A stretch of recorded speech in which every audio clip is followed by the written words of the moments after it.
नमस्कार प्यारे विद्यार्थियों। आज अपन देखते हैं डेली यूज इंग्लिश वर्ड। देखेंगे ऑब्जर्व यानी क्या होता है। तो ऑब्जर्व यानी ध्यान देना होता है। ऑब्जर्व का मतलब होता है ध्यान देना। अगला है अचीव। अचीव का मतलब होता है हासिल करना या उपलब्ध करवाना। तो अचीव का मतलब हासिल करना। ठीक है।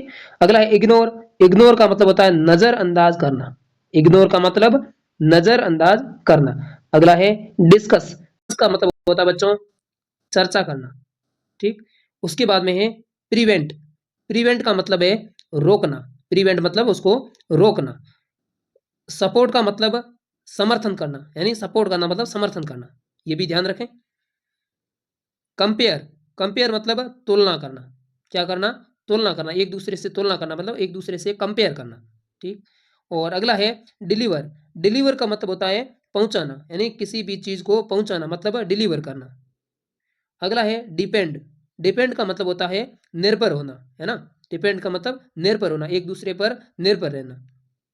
अगला है एक्सप्लोरर। एक्सप्लोर का मतलब होता है खोज करना। क्या होता है? एक्सप्लोर का मतलब खोज करना होता है बच्चों, ध्यान रखें, बहुत इंपॉर्टेंट है। उसके बाद में एक्सप्लेन।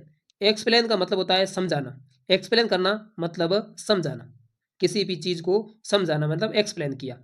अगला है एक्सपेंड। एक्सपेंड का मतलब होता है बढ़ाना। एक्सपेंड मतलब बढ़ाना। अगला है इम्प्रूव। इम्प्रूव का मतलब होता है सुधारना, यानी किसी भी बच्चे को, किसी भी व्यक्ति को सुधारना मतलब उसको इम्प्रूव करना। क्या करना बच्चों? इम्प्रूव करना। ये भी ध्यान रखें, बहुत इंपॉर्टेंट है।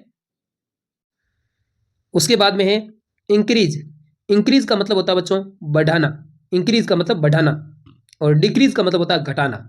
इंक्रीज का मतलब बढ़ाना, डिस्क्रीज का मतलब होता है घटाना। ये भी ध्यान रखें बच्चे। अगला है मैनेज। MANAGE। मैनेज। मैनेज मतलब होता है संभालना, या फिर आप उसको ये भी कह सकते हैं कि व्यवस्था बनाए रखना या व्यवस्थापक। तो वो भी मैनेजमेंट ही होता है। मैनेजमेंट करना मतलब व्यवस्था व्यवस्था बनाए रखना, सब कुछ। अगला है प्रोटेक्ट। प्रोटेक्ट का मतलब होता है बच्चों सुधार, सुरक्षा करना। प्रोटेक्ट का मतलब होता है सुरक्षा करना, यानी प्रोटेक्ट यानी सुरक्षा करना। अगला है रिप्लेस। रिप्लेस का मतलब होता है बदलना। रिप्लेस मतलब बदलना, है ना। अगला है रेस्पॉन्ड। रेस्पॉन्ड का मतलब होता है जवाब देना। रेस्पॉन्ड मतलब जवाब देना। रिप्लाई का मतलब भी बेटा जवाब देना ही होता है, और रेस्पॉन्ड की बात करें तो भी इसका मतलब जवाब देना। अगला है स्ट्रेंथन। स्ट्रेंथन का मतलब होता है मजबूत करना। स्ट्रेंथ का मतलब होता है दृढ़ या मजबूत, और स्ट्रेंथन का मतलब होता है स्ट्रेंथन मतलब मजबूत करना। क्या करना? मजबूत करना।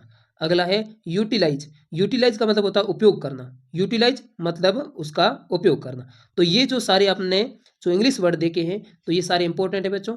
अगर आप चैनल पर नए हैं तो चैनल को सब्सक्राइब करें, वीडियो को लाइक करें और अपने दोस्तों के साथ शेयर जरूर करें। धन्यवाद बच्चों।